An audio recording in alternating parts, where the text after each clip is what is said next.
I'm going to show you how to lower the stow and go seats. This is a 2020 Dodge Grand Caravan. It should apply to all 5th generation Dodge Caravans, which runs from 2011 to 2020. So the first thing you do, and it's really nice because they've got them numbered. You've got 1, you've got 2, 3, and 4, and you just go in that sequence. First thing you need to do is lower, this number 1 will lower the headrest. So you push that forward.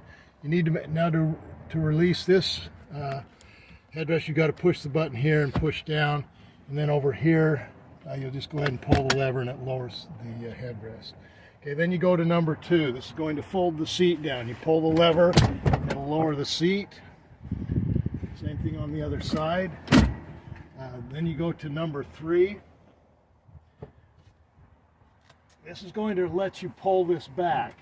So you pull the lever, then you pull number 4, and then it should go right down inside. So again, pull 3, and then pull 4, and it should go right down inside. And there you have it.